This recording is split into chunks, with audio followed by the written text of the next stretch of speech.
Zotim Mziu, që ndodhi me ju që nga protesta tek këto sulmet e vazhdueshme, sot duket sigurisht që ju palme një pjesë të socialistëve dhe ishte sherrri me socialistëve. Çfarë ndryshoi që u bët bashk kaq paqësisht?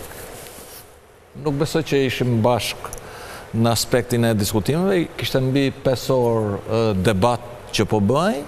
Absolutisht i vetëm ditën e sotme, po gjatë gjithë kësaj periudhe për shkak të raportit të Këshillit të Evropës për 2025-ën, e cila ka gjetje të pafundme për mos plotësimin e standardeve nga Shqipëria, apo raporti i Dashit po prap që tregon hapa mbrapa të Shqipërisë, kanë qenë kryefjala jo vetëm e ditëve të fundit, por edhe seancës së sotme. Natyrisht aty kishim bërë me një rezolut e cila brenda saj ka të përmbledhura gjitha problemet të cilat janë të konstatuara, dhe që me patjetër nëpërmjet kësaj rezolute vjen dhe afate, vjen dhe tavane, po themi, apo vjen dhe barriera për qeverinë që duhet i plotësoj për të vazhduar më tej. Nuk mundej, po themi, opozita që të lunte një rol, kujtoj si Edi Rama në vitin 2012, ku përdorte si kauz një kryetar të Këshillit Qakut të Firit dhe bënte bllokimin e 3 ligjeve të cilët mund ta kishin përshpejtuar shumë herë më shpejt, po themi, antarësimin e Shqipërisë në Bashkimin Evropian. Pra, nuk mundej që ne, po themi, të bëshim një barrierë për t'i dhënë, po themi, oksigjen kryeministrit për të drejtuar gishtin që është opozita ajo që na bojkotoi ose na krijoi këtë problem për të mos shkuar në Bashkimin Evropian. Keni ju që në fillim ka ishte vendosur që për gjëra të tilla siç është integrimi do i jepni dakordsinë në çdo lloj momenti, apo kishte një lloj tërheqje vëmendje nga ndërkombëtarët që ju detyroi të shkoni drejt një hapi të tillë?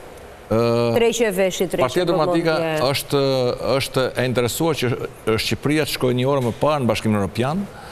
Thjesht kur ti futesh në familjen e Bashkimit Evropian, nuk mund të jetë Shqipëria një kaos siç është ditë sot, ku nuk funksionon ligji, ku grupet kriminale janë parsore, ku shteti, partia janë të unifikuar në një, ku krimi zgjedhor është në kulmin e saj, ku grupet kriminale apo kartelet e drogës janë bashkëpunëtor me qeverinë. Absolutisht aderimin në Bashkimin Evropian i cungon, i eliminon këto problematika. Të gjitha këto mund të kishit përdorur për të thënë jo, për mos u bashkuar në rezolut. Absolutisht ne i kemi thënë, por rezoluta nuk është një okej që ne i dham Edi Ramës. Ne dhe njëherë kemi shprehur të gjitha shqetësimet tona dhe brenda rezolutës është e imponuar, po themi, teksti i rezolutës, që më shumë se sa 80 apo 90% prej saj janë kushte të paracaktuar nga Partia Demokratike që duhet i plotësoj qeveria. Armir, si të duk parlamenti sot edhe kjo dakordësia mes PD-s dhe PS-s? Sot pada një lloj, po themi, kënaqësie që nganjëherë ta bie dhe mosha. Për shkak se ka një proverb nga këto zen, që thot, rrim buz tuaj se ta sjelli lumi kokën e armikut.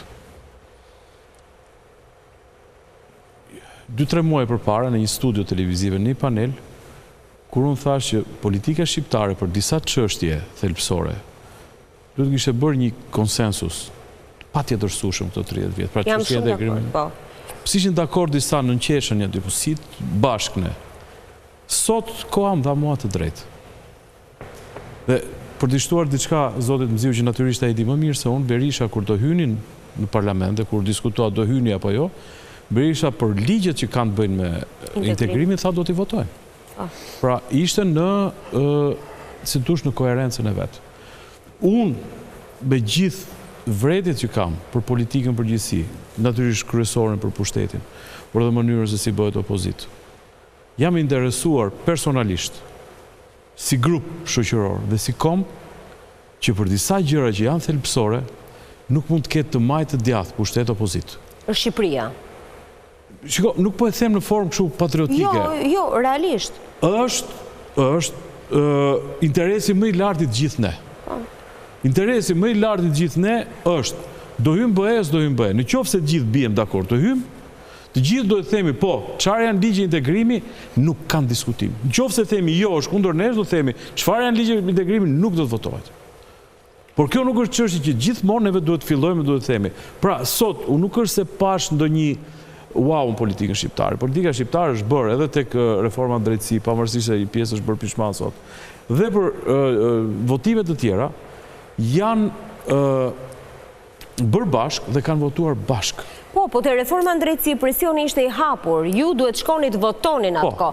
Në rastin konkret, mendon se është presioni brendshëm, jo, është presioni brendshëm apo ka sinjale nga jashtë të shkoni? Nuk miratohet.